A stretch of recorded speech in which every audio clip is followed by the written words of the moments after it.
What's up, y'all? Welcome back to the Let's Get It Gaming Daily News with your boy Joe.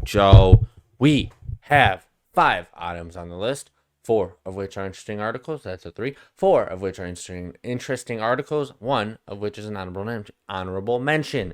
So let's jump in. Story number 1. This comes from IGN's Ryan Dinsdale.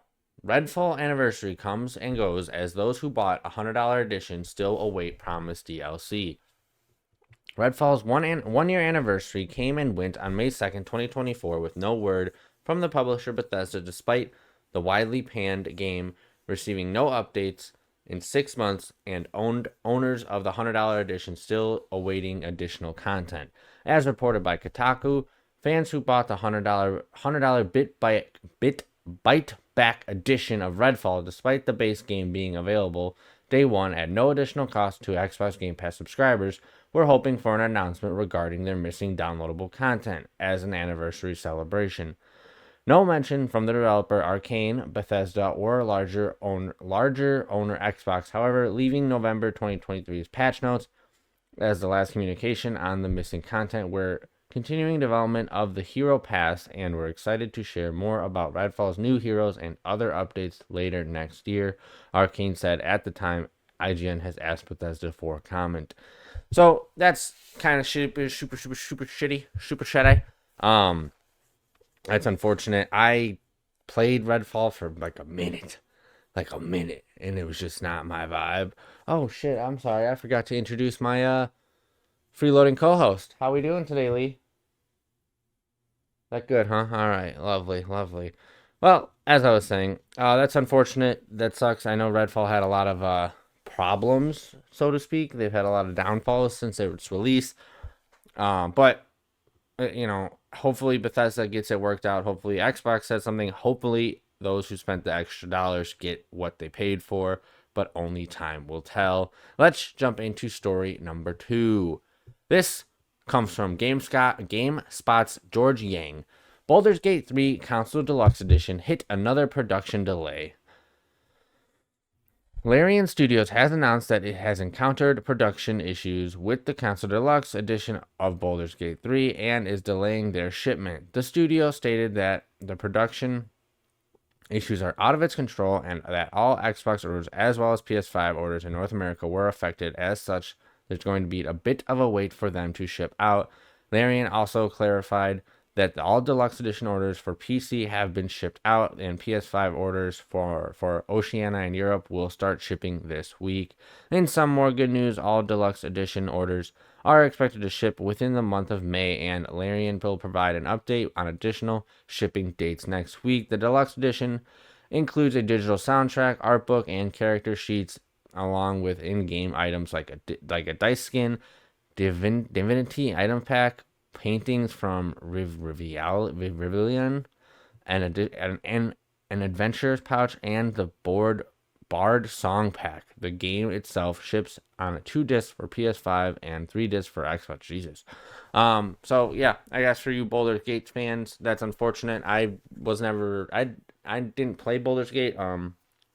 It's not really the fantasy's never been my big go-to, but I don't know. The reviews for Baldur's Gate are so good and people loved it, and maybe it's worth me checking out at some point. Maybe I'll play it on a stream or something for just the hell of it, but we'll see. Let's jump into story number 3. Fucking freeloading co-host, how do you feel about that? Or anything? You're falling asleep over there. That's how entertained you are, huh? Oh, it's lucky you're cute, buddy. All right, this comes from IGN's Kat Bailey. Helldivers 2 pulled from 177 countries due to PSN linking requirements, Arrowhead talking solutions. As Helldivers 2 reviews continue to collapse on Steam, Arrowhead's best-selling action game has been pulled from around 177 countries in the wake of the new PSN account linking requirement that has turned its fanbase upside down. Egypt, Georgia, Jamaica, and Morocco are some of the notable countries where Helldivers 2 can no longer be purchased due to PSN not being available, sparking confusion among fans. Japan is also among the countries listed, but according to SteamDB, it has a separate package and is still available, though users can't buy the global version. In the meantime, Helldivers 2 recent reviews on Steam are now overwhelmingly negative amid continued review bombing by fans. On Friday, Arrowhead CEO Joan Pisted apologized for the requirements in a statement posted on X Twitter, rating "ouch" right in the right review score. Well, I guess it's warranted. Sorry everyone for how this all transpired.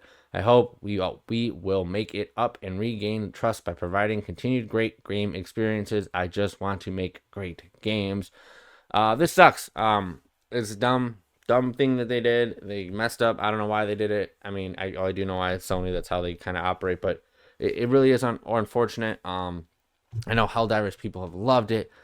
And guys, yeah, you gotta don't be. My personal opinion is don't review bomb the game because it's not bad. It's not bad if it's not a bad game. It's just something that almost sounds like it was out of Arrowhead's control, and it was a Sony decision, so they couldn't do anything about it but just do it. So don't review bomb the game for something they didn't have, the game and the developers for something they didn't have a control over at the time. That should be hate going towards Sony generally. I mean, that's unfortunate, but it is what it is.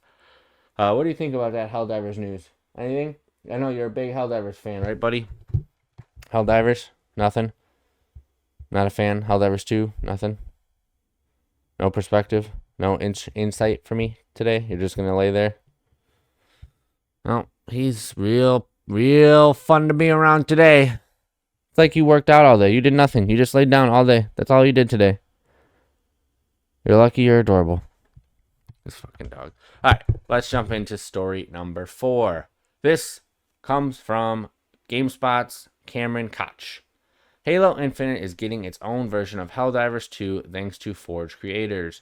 Halo Infinite Forge mode and the creator who make it sing never cease to amaze, as work has now begun on Helldivers 2 inspired game mode with 343 Industries free-to-play FPS.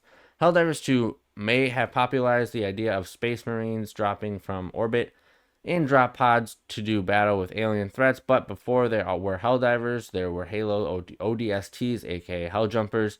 That certainly makes the Helldivers 2 formula of dropping into the map, battling aliens, and completing objectives before extracting a perfect fit within the Halo universe. But to date, there has only been one confirmed ODST spinoff of 2009's Halo 3 ODST. A former Halo developer stated that a number of ODST games were pitched during the time working at 343, though none were ever greenlit. That's cool. I've never been a big fan of Halo myself. I can't really speak of, not a fan of it, because I appreciate what they do, but being more on the PlayStation side, I never kind of fell into Halo as much as a lot of people did. But regardless, it's cool that they're getting more content and they're gonna make some Helldivers 2 cross configurations. So that's cool for all you Halo Helldivers fans. And let's jump into story number 5, or my one honorable mention. And this is a purely selfish honorable mention because I just like this. This comes from IGN's Isaiah Colbert. The Maze Runner is getting a reboot within Wes Ball as a producer report. 6 years after the conclusion of the Maze Runner original film trilogy, 20th Century Fox Studios is working on a reboot. According to THR, 20th Century Studios is in talks to have Alien, Covenant, and Transcendence writer Jack Peligan write the reboot film script. The Hollywood Reporter also notes that Wes Bell, the trilogy director, will produce the Maze Runner reboot. While details on the film's story are scant, sources close to the project told THR that reboot will act more as a cinematic continuation of the original trilogy story rather than retelling or direct sequel to it. I just threw this in there 100% because I enjoyed the Maze Runner series. I remember watching the movies. I remember I read the first book as well, and I enjoyed it. I liked it. It was cool, and I would love to see it come back again. So if you guys like some Maze Runner, you get to see a reboot, because I know I'll definitely be checking it out. What do you think of that one, buddy, huh? Maze Runner? Big fan of the movie? How about the book? You read it a couple weeks ago, didn't you? God, you have no interest in partaking in this, do you? Well, I appreciate you staying there and partaking as much as you really can. You're a good boy. All right, y'all. That's going to do it for this episode of the Let's Get It Gaming Daily News for May 5th, 2024. We didn't have a lot of stories, but, this is kind of just a little bit roundup from this past weekend, the few things that came out. Not a lot of great news. We had some unfortunate stories for made Xbox and Sony paint in a not so great light. That's unfortunate, but every now and then we get some days where they mess up. They are just big corporations trying to make money at the end of the day. If you guys want to see more of this Let's Get It Gaming Daily News updates, hit that like, give me that subscribe, hit that little notification so you know when the next video comes out. And drop a comment down below what you like about them, what you dislike about them. If you appreciate my freeloading co-host, if you want him to be more interactive, I do too, but I can only do so much. Seriously, drop some comments. The channel is staying pretty. We're getting good. We're getting some constant, steady views, steady likes, steady comments. I appreciate it. I love it. It's awesome to see. We still got Tales from the Borderlands going up. We still have Horizon Zero Dawn going up. The shorts are going up. We got the dailies coming up. The daily news is coming up.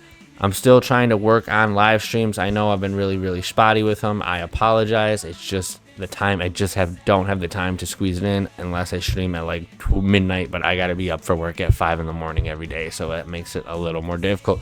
But I promise we are getting there. I am trying to zone in on the schedule and deliver the videos I promised as much as I can to the extent that I can do it. I'm also gonna jump into these indie games of the week. I really want to get back into that. I know I only did one, but there's so many out there. I really need to take some time to record some videos and put it out there for you guys. But that's gonna do it for this one. Like I said, drop a comment below what you like, what you dislike, what I need to improve on, what you think I need to do better on. That's the same as what think I need to improve on, but you get my point. But once again, thank you all for watching, and remember, I love you, I appreciate you, and I respect you, and I'll catch y'all in the next one. And remember, keep on gaming. Peace.